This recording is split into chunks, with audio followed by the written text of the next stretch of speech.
En ce moment, c'est la folie des upscalers qui rajoutent des hallucinations. J'ai décidé de créer un workflow sur Comfy pour faire cela.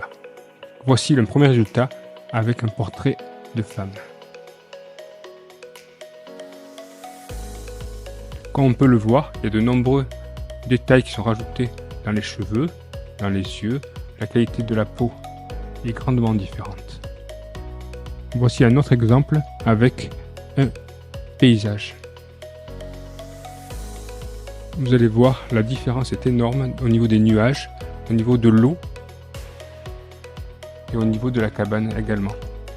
Pourquoi ce n'est pas juste un upscaler mais quelque chose qui hallucine? Vous allez voir comment la cabane se transforme dans ce cas-là en barque. Vous voyez, là il y a une barque qui est apparue. Dans mon workflow, on peut gérer la quantité d'hallucinations que l'on veut.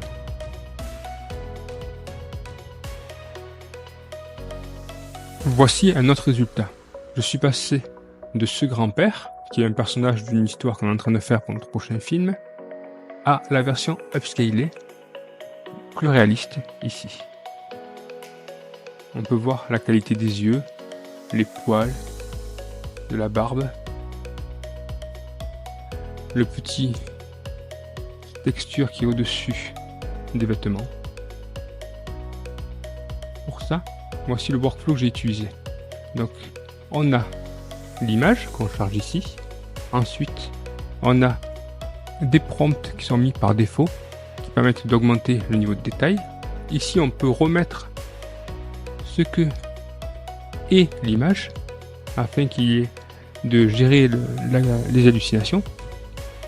Au milieu, nous avons une partie IP adapteur, parce que dans certains cas, pour gérer le style que l'on veut obtenir, on peut passer des images de référence.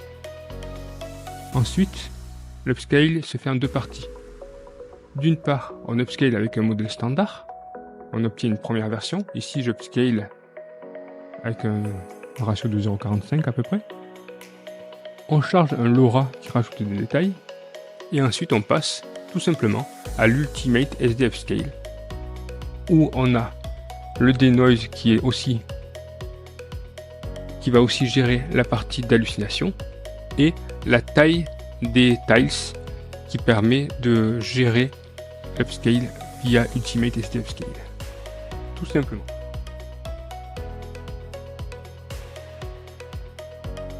Un autre exemple, c'est sur le robot. Je vais transformer ce robot en ce robot en utilisant le même workflow.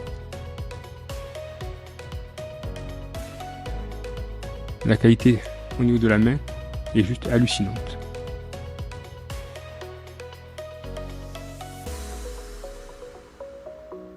J'adore. Et comme vous pouvez le voir ici, c'est exactement le même workflow. On a juste mis un prompt un petit peu différent.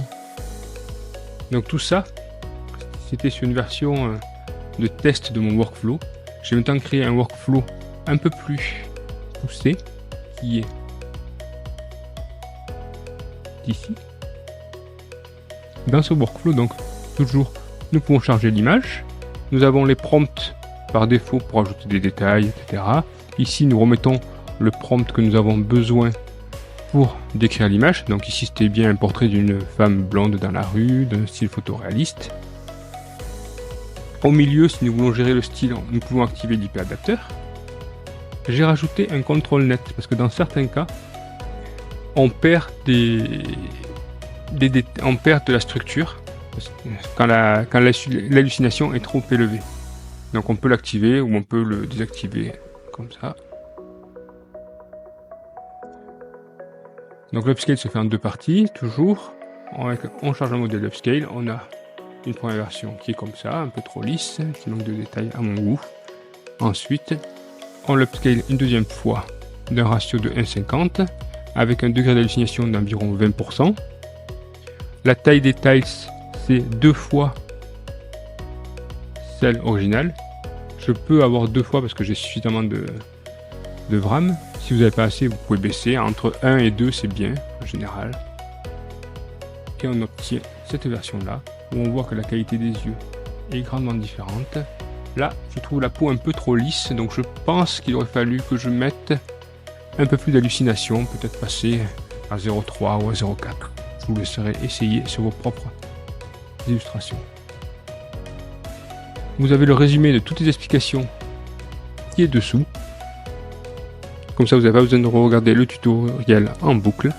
Et je vous souhaite de beaux upscale et j'ai hâte de voir ce que vous ferez de ce workflow.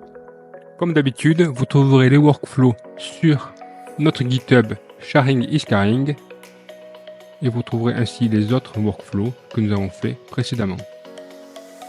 N'hésitez pas à vous abonner à notre chaîne, à mettre une étoile sur GitHub, un pouce vers le haut sur YouTube. Cela nous encourage à créer de nouveaux tutos et de nouveaux workflows. À bientôt!